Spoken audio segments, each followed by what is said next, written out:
Good evening, people, folks, washing machines, and purple monkeys.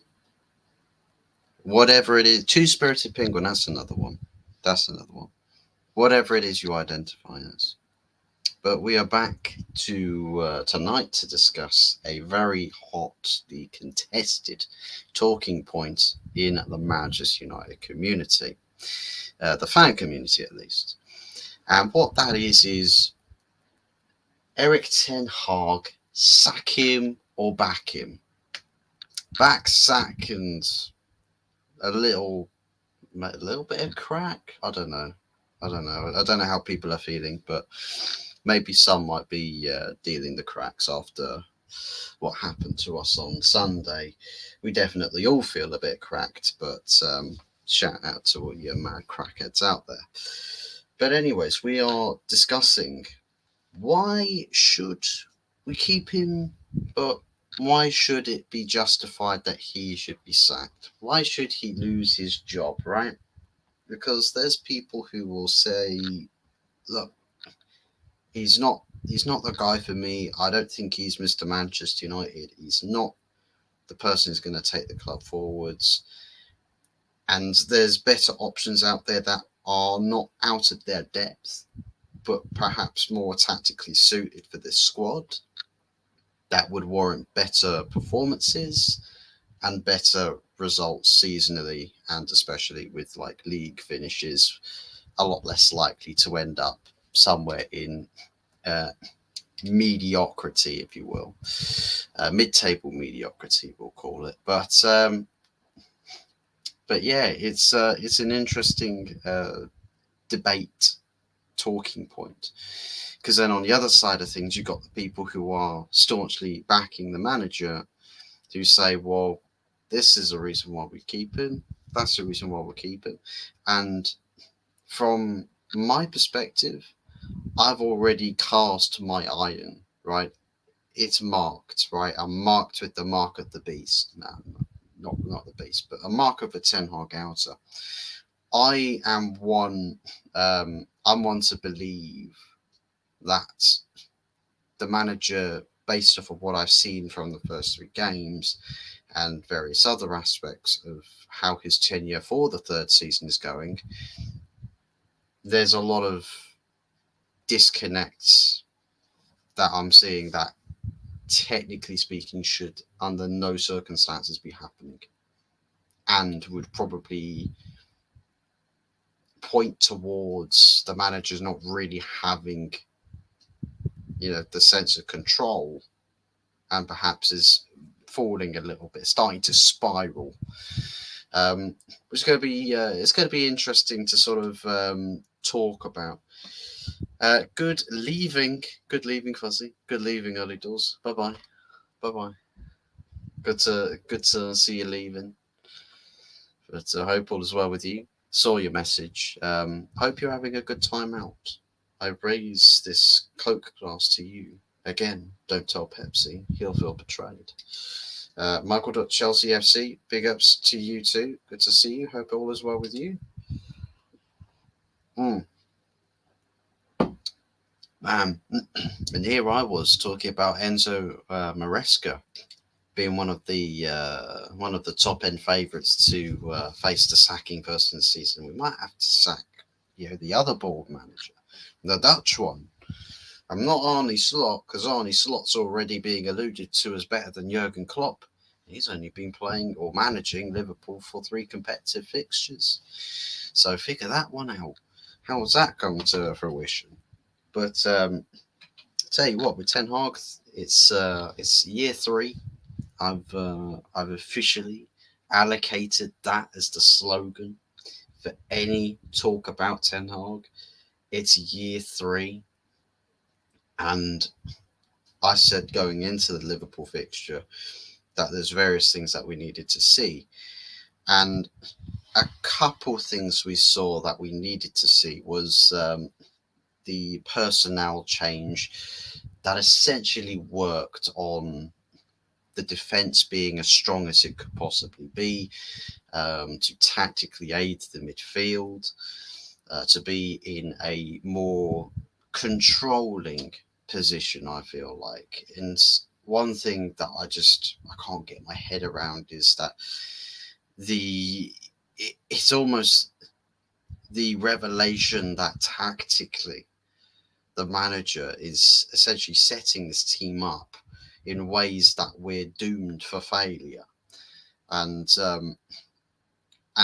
it's crazy. It's crazy to think about that. It's perhaps him trying to get ahead of the game, trying to be like a Pep, to sort of revise football, restructure it, and give it a new flavour, and say, well, look at me being the super genius. But perhaps the genius is too convoluted.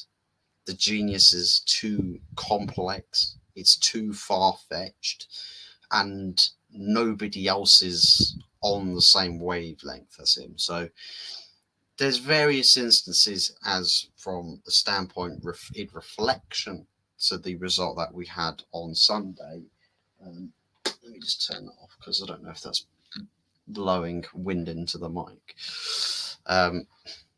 But yeah, there's a lot of features about Sunday's result that entail a lot of provoked thoughts and emotions about where, as fans, we stand on the manager. And it's a weird one because we always see it that when people vote, when they cast a vote as to what side of this fence they're on, instantly after games they say, oh yeah, definitely manager out 100% of the way.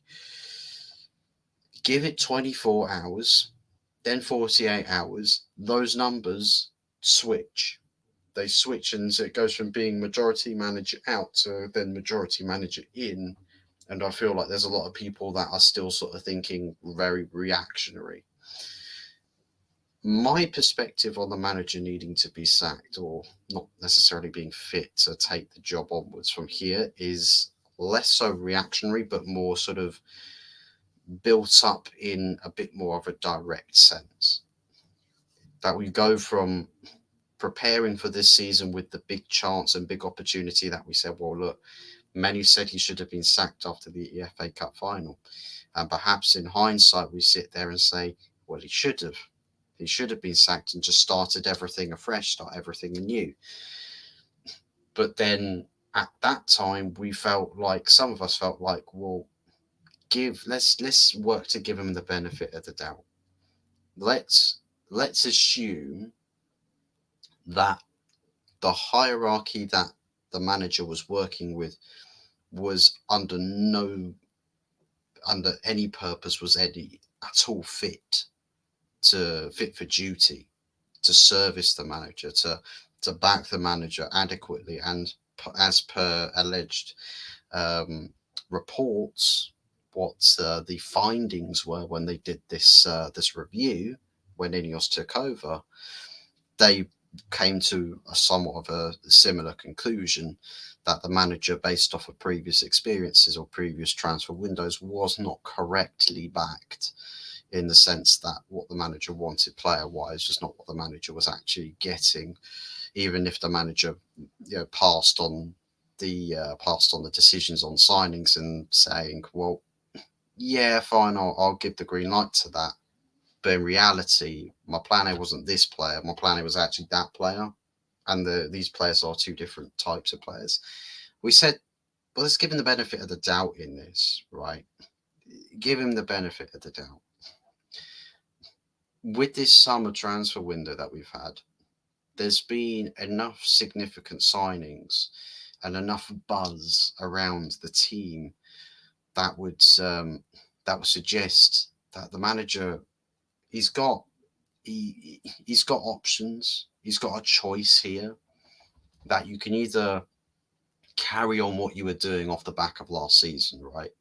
Continue to, do what was working, if there really was anything working last season or the season before that, and try and keep everything the same.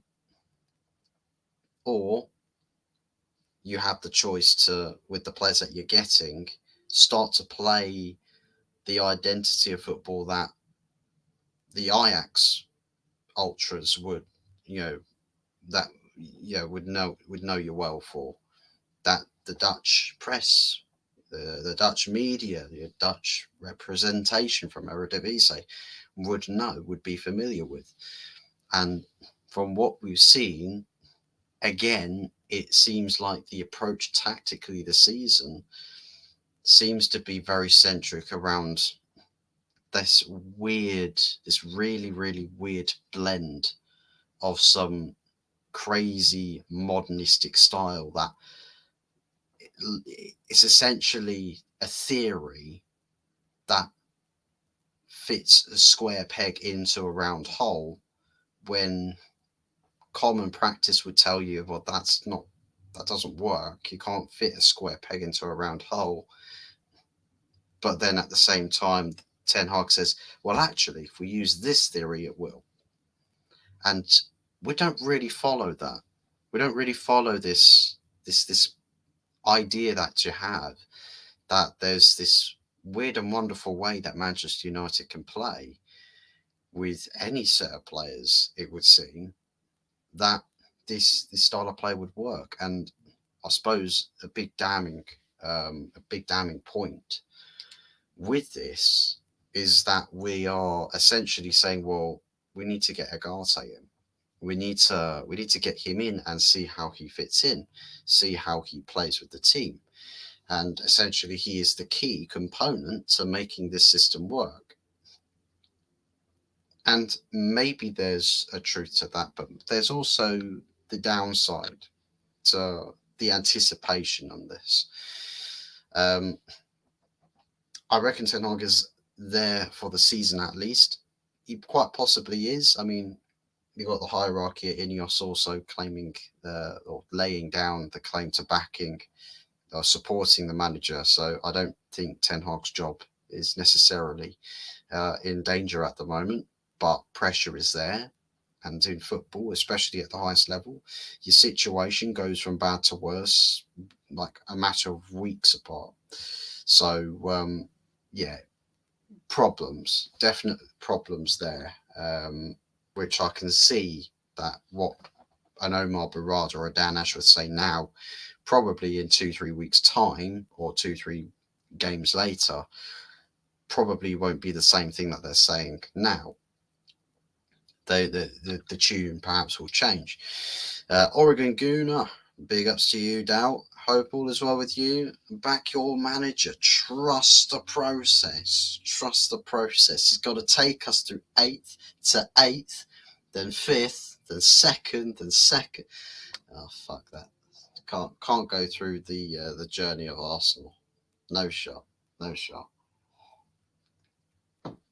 But then maybe then again, that's what Ineos are looking at.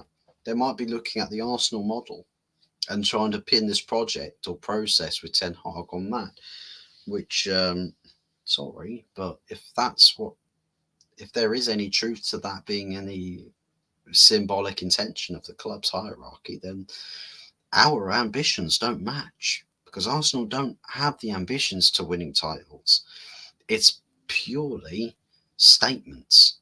It's purely a statement of intent, but we all know the real underlying factors of achievement at Arsenal Football Club. But Manchester United have to be bigger than that.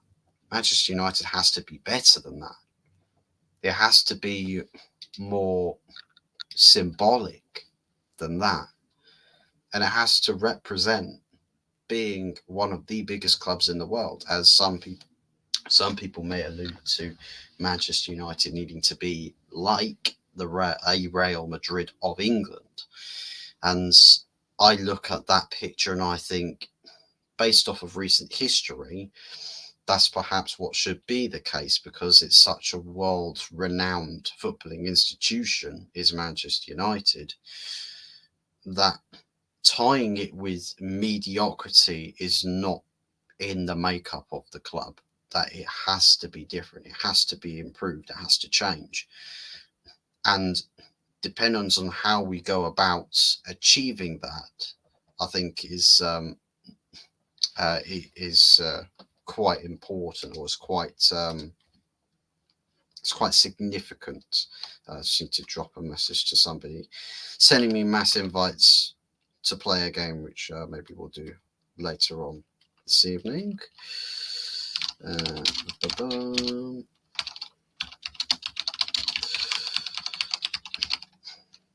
Just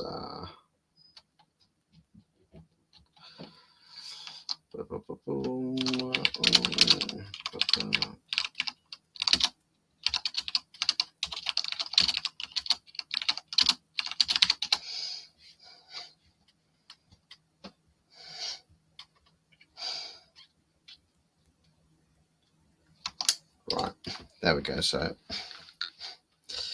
I'll just drop that message. Hopefully, it doesn't spam my inbox anymore. But anyhow, so yeah, this need for Manchester United to honour its DNA with seasonal success, Premier League success, Champions League success, FA Cup, Carabao Cup, and that's probably one of the biggest backing talking points with the managerial debate, is that sure, we haven't been anything to write home about in league performance. We haven't at all. What we can do is win cups despite the lacking performances in the league, and in certain cases, in European competitions, we're still winning trophies on the side. Carabao Cup season before last, FA Cup last season, and not only that, but also the FA Cup final season before last as well. So it could have been 3 trophies in 2 seasons if we'd done the double over Manchester City and FA Cup finals, but that would be a really, really tall ask. But for me, it has to be a mentality that Premier Leagues are not something that it's like, oh, well, I wish we could win it, or I hope we can win it. For me, it's got to be like how Real Madrid view Champions League success. That for managers, they don't say, oh, well, we'll praise you in high regards if you can win us the Champions League, but if you don't win it, then don't worry. So as long as you can win something else in the season or get close to winning, that'll be fine. For me, it's got to be about justifying a very clear difference between a successful season and an unsuccessful season, and that Manchester United, the standard is kept very consistently at a single level, which is your job is safe if you have a successful season. Your job is unsafe if you have an unsuccessful season. Now, on the merit of that, on meritocracy to achieving success, Ten Hag's job, technically speaking, is safe because he won a trophy last season. However, the implication as to what happens in the meantime, we need to see a constant motion of progression, which is the case of Ten Hag, Manchester United, move in the right direction as a collective. I don't see moving in the right direction as a collective, though I see the board trying to implement some changes to impose that the club moves that way. But the on-field issues, I feel like, is going to be something that holds us back. That will be quite late to catch up, and I think various things do have to change before we can get to an adequate level. That trust the process nonsense is just a scam. Yeah, I second that. The thing is, right, is you can understand, right, when somebody who talks like, well, trophies has to happen. We have to be winning trophies. That's a given. But to go from where we are currently to being champions of everything overnight and establishing that as a norm. There's going to be a couple of teething issues. You can't do it overnight. It might take you a couple of years. Manchester City don't go from being beaten 8-2 by Middlesbrough or 8-1 by Middlesbrough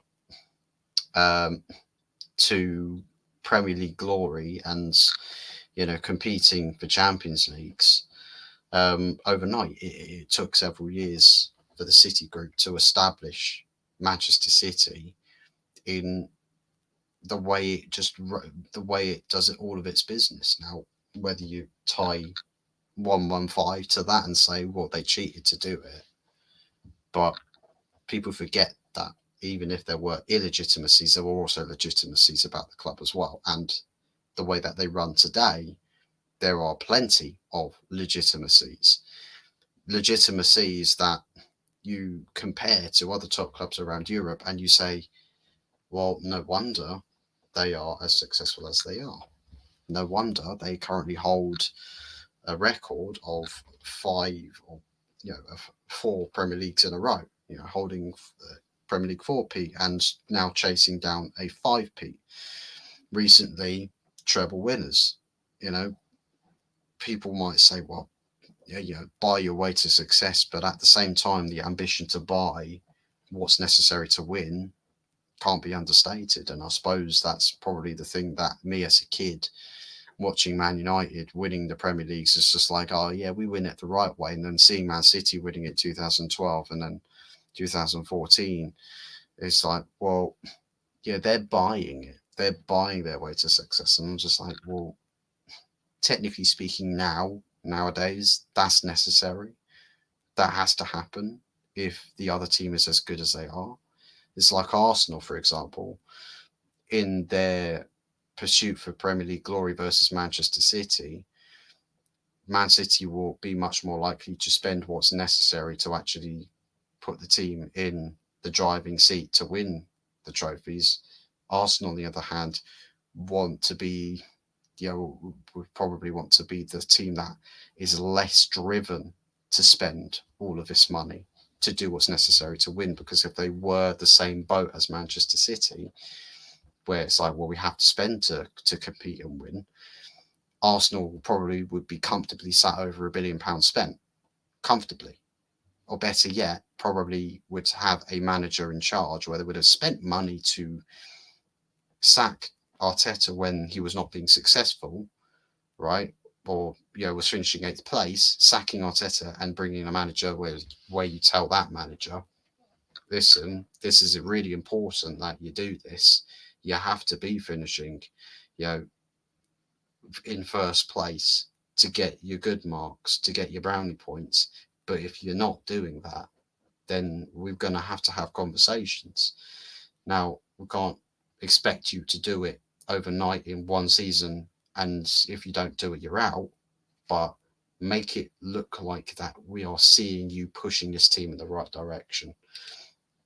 Good evening, peeps. Good evening, Arsenal Manic. How are we doing? Hope all is well with you. Trust the process. Please offer 5-year contract extension. I suppose that's the thing that I'll give Ineos a little bit of credit, just a teensy bit of credit for. When it came to doing the managerial contract extension, they weren't fussed about saying, oh, it's a new dawn, guys, sends the PR teams in overdrive. Ten Hag 5-year contract extension. They said, no, we're not gonna do that. No, we'll extend his contract by a year. Big contract extension. No, we don't. We're just adding a year. I'm pretty sure it's just a year. So rather than his contract expiring next summer, it will be the summer after that. However, shorter term in service length in that contract keeps the buyout or the payout for that contract fairly low, right? And I don't think there was any significant pay rises or any pay rises at all in that contract. I think it was just a simple sit down chat and align ourselves with the same vision can we trust you to do this? And Ten Hag saying, absolutely, you can. Well, you might feel that way right now, but or you might felt that way across the summer, but I can assure you, there's not those same level of feelings towards backing this process, this Ten Hag process, as there was in the summer.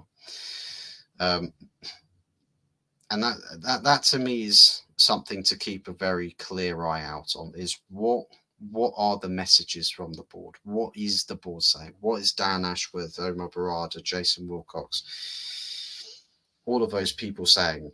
What are they saying?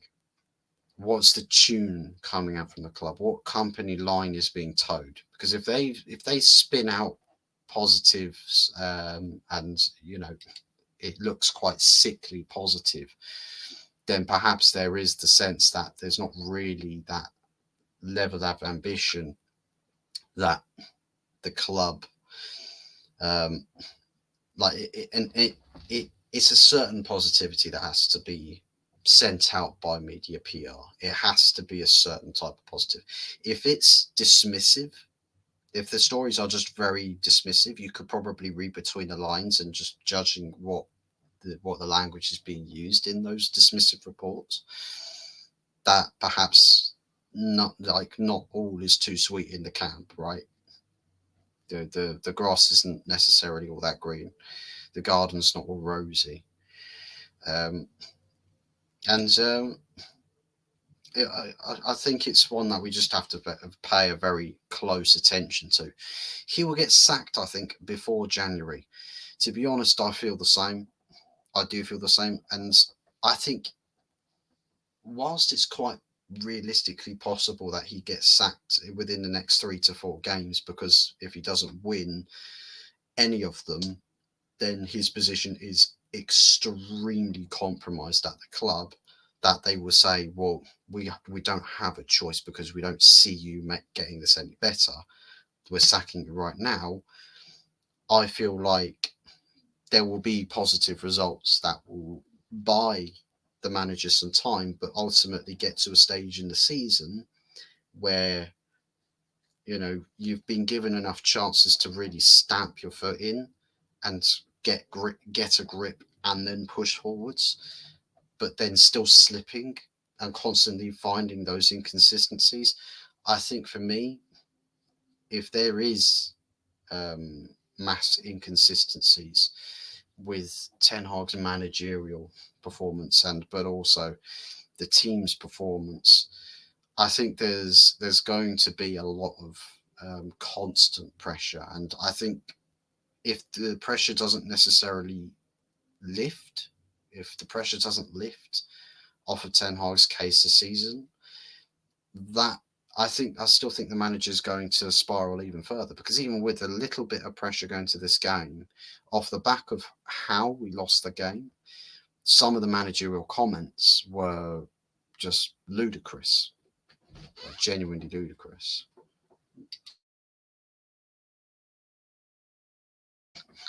So, and it's those sort of comments that you sometimes get from the manager when they're in the press conferences, giving these wacky answers, and you're like, man, this guy's really lost his head. It felt like there was those sort of answers he was giving, and I think because emotions were just so high, because he realizes, well, us losing like that might be one big step, massive step towards me being sacked. So yeah, I think there's a massive entailment on the job security for Ten Hag based off of this result. And having Sir Jim Ratcliffe in the stands with his head in his hand in absolute embarrassment definitely is a cause for concern for the manager, because you don't necessarily always see the a club owner sat there at Manchester United at the very least going like this when this team is getting battered by its nearest rivals. You just don't see that, especially if an owner or co-owner is very much in support of the club, you don't see, you know, you don't necessarily see that sort of reaction if the guy doesn't support the club. Well, he does, so he feels a lot of that hurt. So I feel like there would be a bit more of an emotional based reaction within the club hierarchy should you lose these sort of games, and not have it be based around a financial purpose or anything like that at all. So none of this nonsense that, oh, if you fail to qualify for top four or get into Champions League, then financially your job is not sustainable. We're going to sack you because you didn't meet your financial targets. This is entirely football. It's got to be entirely football based. Like, if performances are not good enough, you're sacked because your performances weren't good enough. Your performances and in turn results. You know, football's meant to be a results business, not financial business. It's meant to be, you keep your job when you perform well and when you achieve well, and there's consequences for losing, and there has to be the consequence of losing at Manchester United. Not oh well, shirt sales are down, sack the manager.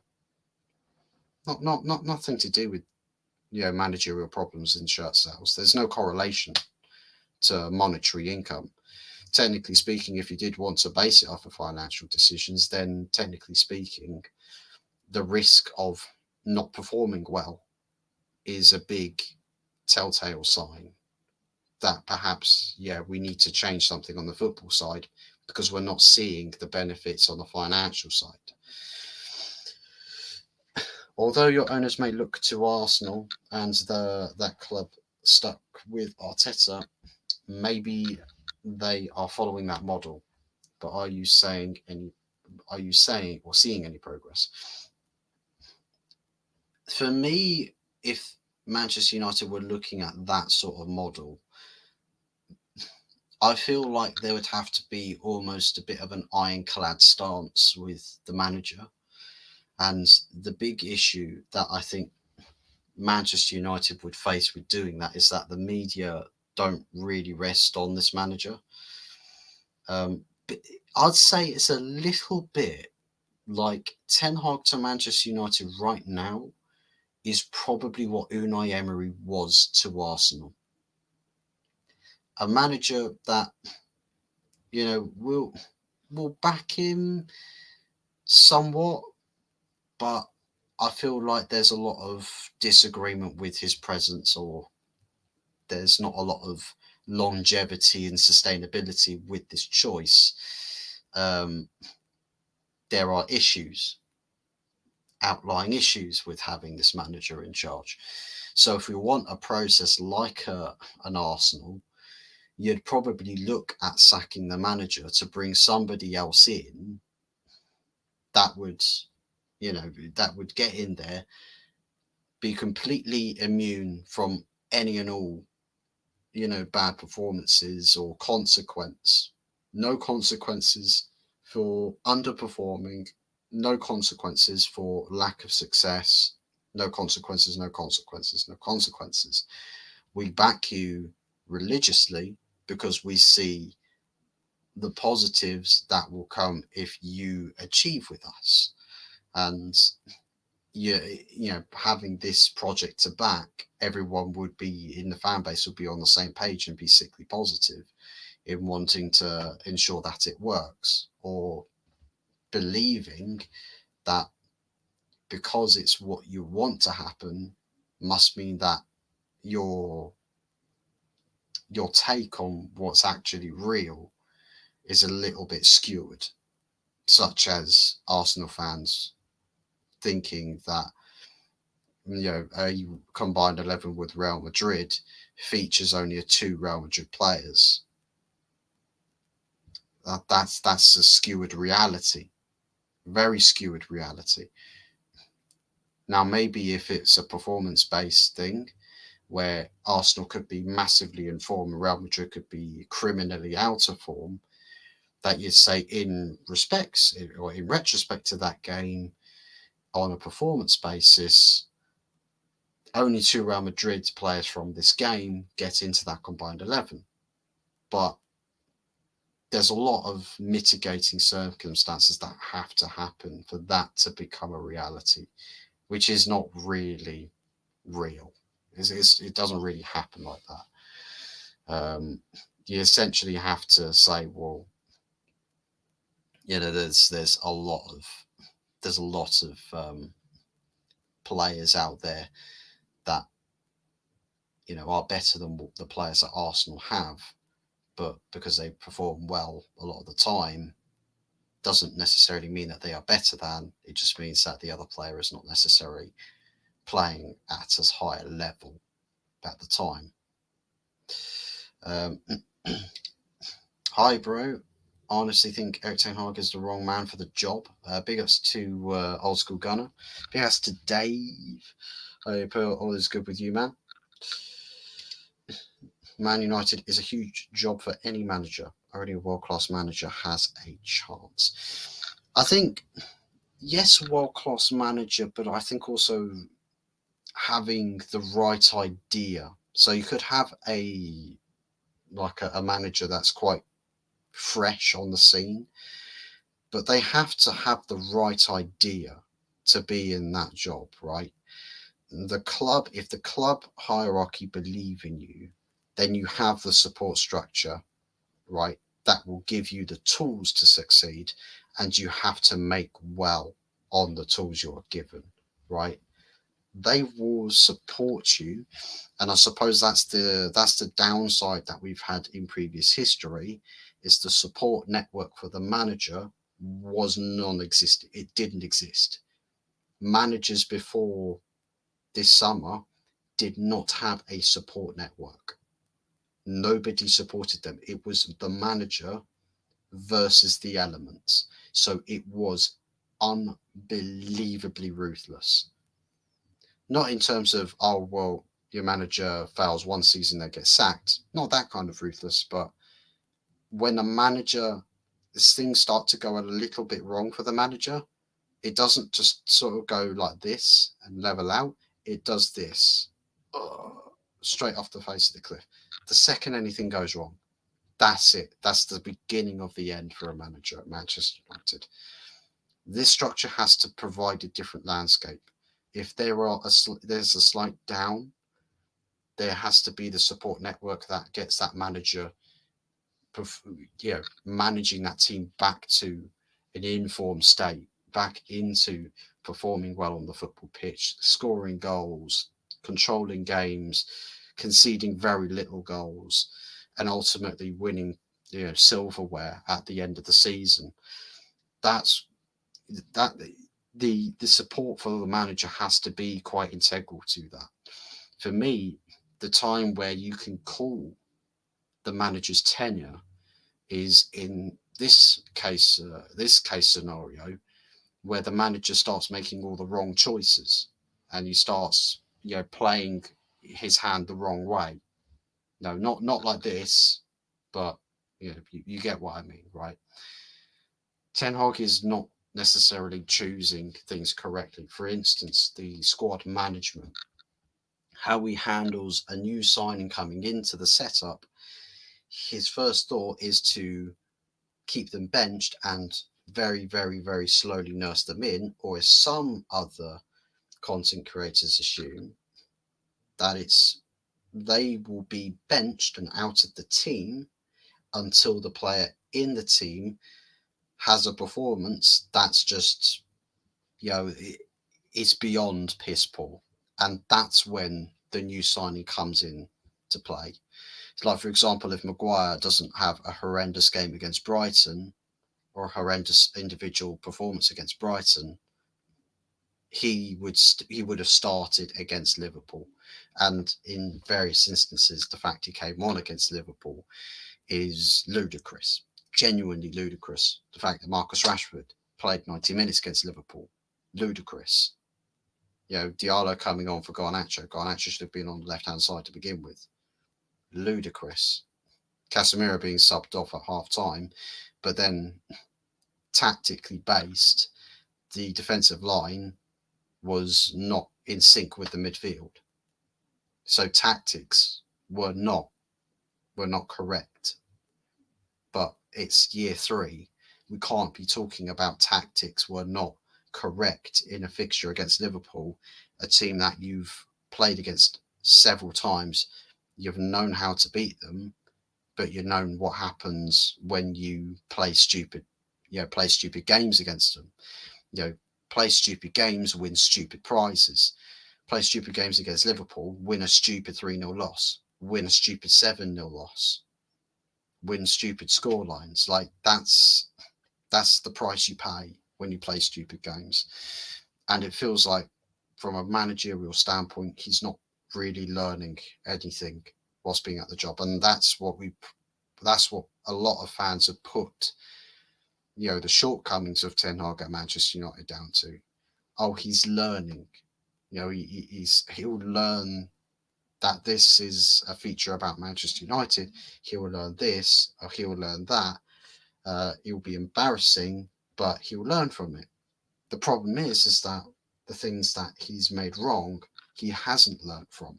He's not learning anything. And I suppose that's where we take from what Ajax fans said about Ten Hag before he took the job, is that he can be stupidly stubborn, so stubborn that it's actually kind of dumb. That when he sticks to something, it could be so blatantly poor and not being rewarding in any sense of the word. And he'd still persist with it because it's like, well, it has to work because in my calculations it does, right? Because it's innovative, it's forward thinking, it's progressive. It's part of the process of development, and that's one of the things he always keys, especially with player management, is that we want to develop a player, whereas in actuality, it's not really developing a player; it's morphing the behavioural patterns of a player on a football pitch. The problem is I feel like with every role that's unique from the next, that it's causing disconnect where the teams that we put out a chemistry standpoint, no one really has the second natureism with each other. And in various instances beforehand, looking at the manager, I felt like, well, he's trying to do that, and the fact that he hasn't got the players to do it, we should, give him the chance to, with proper backing, to actually be able to do those sort of things, to actually play the style of play that he envisioned having initially when he came to Manchester United, because we all know that he's already said to everybody that, well, I can't play the way that I did at Ajax because it's not the same club, it's not the same team. There are some things that I keep the same, but then everything else has to change, and I would never play the same way here that I would have done at Ajax. And I think for a lot of people, for a lot of fans, they read that and said, well, in that case, then please leave my club. Just because he said that. Because it's like, well, we got you because of how you played with Ajax. We didn't get you to rip up the script and try something new as like a new flavour. We wanted you to just downright, what you were doing at Ajax, implement the same thing here, and then hope that the board will sign you the players in order to find that success. Unfortunately, we didn't have the board to do that, so it was going to be a really, really hard ask to do anyways. So yeah, I think it was the hope that killed us, and perhaps it was the hope that Ten Hag would, be able to do all the things that we'd hope he would do, and survive long enough to really sort of see the light at the end of the tunnel. But unfortunately, the only light at the end of the tunnel for a lot of people at the moment is, Ten Hag losing his job and getting a manager in that doesn't have this need to rip up the script and try and do something completely different away from scheduled planning, because it's Manchester United. Like, if you've got a certain way of playing, that you've reaped success with at previous positions or previous managerial jobs, then please, in your best interest, keep it the same, even if it sometimes gets you beaten quite badly. Keep it the same, because at least then we understand what the point of you being here is. At least we understand why it is that you're here. And yeah, it feels like we've lost that sense with Ten Hag. That it's just we don't really understand his role at this club anymore. We don't really understand, what the thinking behind his starting 11 is. We don't understand the thinking behind when it gets to 60th, 70th minute, why he makes this substitution, or the qualities he looks at in his players and says, you have the quality that I need for this game. Please now go onto the pitch and do and enact this. We're not understanding this anymore, Eric. We're not understanding what the whole purpose of your Manchester United system is. We're lost on it. And the biggest problem is that for the season 3, it feels like that the players are losing grips to that. They're not really understanding what this is about. And we can say, well, thank goodness he's signed De Ligt and Mazraoui and, and other players in that squad. Oh, he's familiar with these players, like Anthony. He's familiar with these players. He's managed them before. But he's not doing the same thing, so we can't necessarily translate that, because it's, to them, it's the same face. It's like an old friend you see. You used to hang out with them all the time before they went away to another country to pursue some other job-related endeavours. They've mixed with other groups of communities, and they've come back, and you're expecting to see, well, same face that hasn't changed much. There's a lot of familiarities. I can crack the same joke and inside joke, and they'll understand it. You'll start to speak, and straight away the demeanor's off.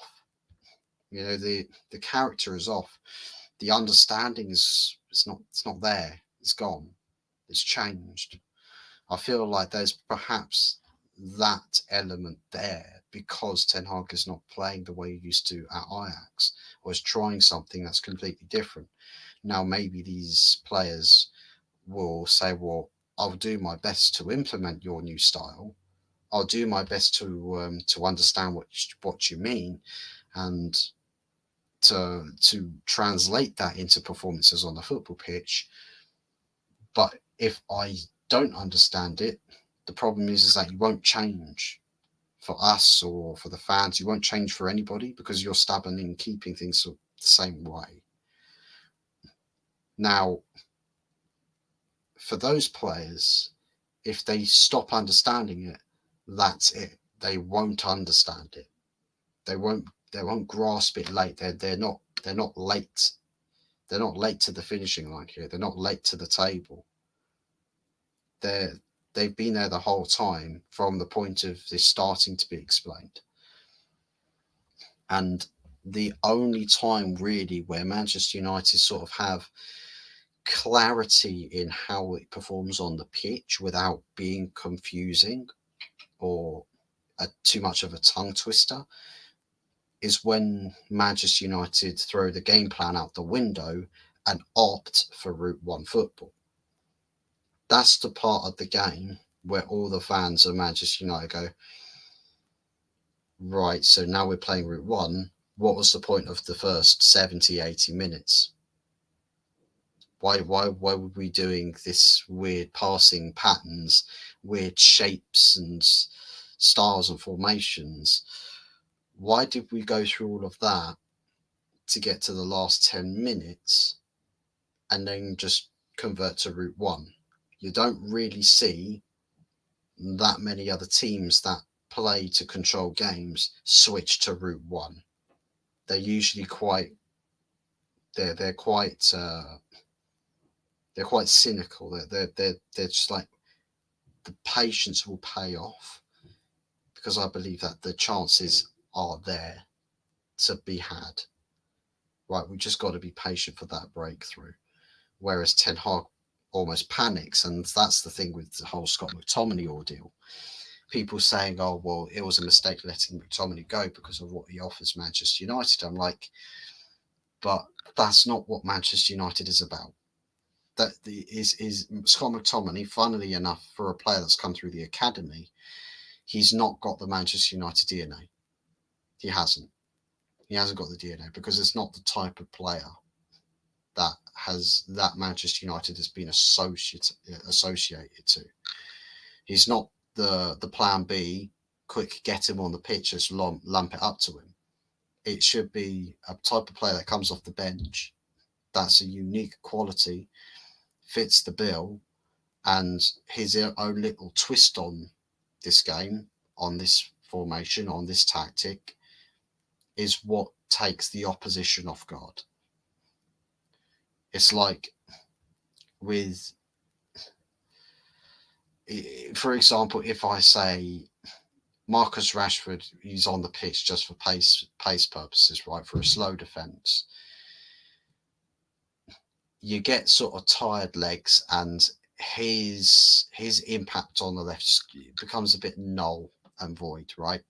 And you think, well, what way can I actually attune this slightly? Take Rashford off the pitch and bring a player that's slower on, but is more technically, there's a bit more technical ability there. He's neater, the ball's closest to his feet. You could say Amad Diallo, for example, and switch over wingers. So Diallo goes on the right. He may not have as much pace as Rashford to burn, but the technical ability against tired, slow defenders' legs, they're used to they're defensively adapted to dealing with a pacey striker. It's taken them a bit of time. Now there's a tricky winger on, somebody who's going to test your agility now. And you're attuned for running in straight lines. Now you've got to deal with somebody that's going to turn you inside out. It's things like that you can say, well, yeah, that makes sense. That makes sense. But the amount of substitutions you'll see with Ten Hag, you question why, but why though? Garnacho coming off, Amad going on, doesn't really make any sense. Or why did Garnacho start on the right-hand side, Eric? Could you elaborate on this? Is there a reason why Rashford was kept on the pitch? Was it tactical? Was it contractual? Is there any insight to this? Because these would be really forward and pressing questions. Really, really forward and pressing questions. Ten Hag needs to be asked, especially in regards to Rashford. Pose him a question that really puts it on him about Marcus Rashford's starting position. What are the parameters for Rashford's warranted starts? What are the parameters for it? Is it form? Is it stats? Or is it contractual? If you say it's form, if you say, oh, well, he's in form and he's one of our best players, the thing is that we know that's not necessarily true. We as fans would know that it's not true. We would know that Rashford is not the most technically gifted winger player at the club. One of the most technically gifted has just left in Jadon Sancho. And as batshit crazy as it is, Anthony, with the ball at his feet, has probably got a lot more skill-like ability and flair than Rashford has. But the guy's just not equipped for the Prem. But he's more technically gifted. Amad Diallo maybe is more technically gifted than Marcus Rashford. Maybe Garnacho. There's a lot of players that, dependent on what his answer to that sort of a question is, fans will have a lot more answers that they can give in response to that. And I feel like there's no real sort of incentive or drive from the media that actually press, like that ask these pressing questions. And I don't feel like the manager necessarily is challenged on these specifics enough when we've got a lot of brain kerfuffle moments where it's like, well, why this, why that, why all of these things. So I think the media needs to be quite pressing on these specific matters. But at the same time, we've seen that when the media does poke and prod on a couple of things, that the response from the manager when the pressure is really, really on is not one of composure. And I think Ten Hag after Sunday lost his composure as the manager. He showed, he very much showed a very obvious weakness that that I think if other teams beat us across the season, that more and more questions. I think it's going to be a very, very long season for as long as it lasts for Ten Hag. A name I have not seen in a while, a baby Deliso. Good to see you. Hope all is good with you, man. United, I want Rabiot and Thomas Tuchel to Old Trafford, please. I liked. Thank you very much for the like, a baby Deliso. Appreciate your support. And Thomas Tuchel is name that's being passed around at the moment as I think that's probably it's natural for this to happen. That that Manchester United manager or Manchester United lose a game, manager, whoever is in charge, pressure is on. The club planning to sack him, club lining up replacements. I don't necessarily think that right now the stories with Thomas Tuchel coming to the club are true at the moment. I think it's probably will come true, but at this moment in time, I would say not right now. It's I think it is just media trying to spark something into conversation and driving conversation into being as a cause to effect type thing, where you discuss it enough, and then surely it catches wind with those that are the decision makers, and they say, well, actually, that wouldn't be a bad move. I think at the moment it's just a media spin. But not to say that it can't be true. If we lose to Southampton after international break, do you know what? There's going to be more Tuchel stories. And if we lose to, I can't remember who it is. I think it's Palace. I think it's Palace after that. We lose to Palace, then yeah, Jesus Christ, even worse. Even worse. But guys, let me know what your thoughts and your verdicts on the Ten Hag situation. Are you Ten Hag in? Are you Ten Hag out? I believe there are some valid arguments between both sides of the coin, between Ten Hag being in and Ten Hag being out. Personally, I feel like with the manager, from what I've seen from the first 3 games, that he's very much on the way out. That unless he immediately does a 180 with all of his decision makings and just hits the nail on the head consistently, for me, there's no coming back from this. I think it's a one-way ticket to the unemployment line for the manager now. So, but let me know what your thoughts are in the comment section down below, and give us your verdicts on the situation. Big thank yous, shout outs to everybody that's joined us in the chat and popped your thoughts and verdicts on the matter in the comment section. Continue the conversation in the comment section, and I'll be sure to read those comments and give my assessments on your takes. As for future shows, we'll perhaps discuss it a little bit more tomorrow night, where we've got episode, I think it's episode 9 now, of the Good, the Bad, and the Ugly, season 2, So it's already been quite a few weeks now, quite a few episodes. Which time flies when you're having fun. It flies when you're having fun. But I'm sure it's going to fly once again for us tomorrow night. It will be 8:30 p.m. The starting time for that show. So do be sure to check back in with us tomorrow night with myself, Early Doors Football TV, and also Anthony Herbert, who needs to start his channel. Needs to start his own channel. Hurry up, Anthony. Hurry up, Herbert. Get your channel online, and so we will be sure to come over and support that. But big thank yous once again. Take care. Enjoy the rest of your Tuesday evenings, and we'll be seeing you again Wednesday tomorrow, 8:30 p.m. Take care, all the best, and yes, Ten Hag out.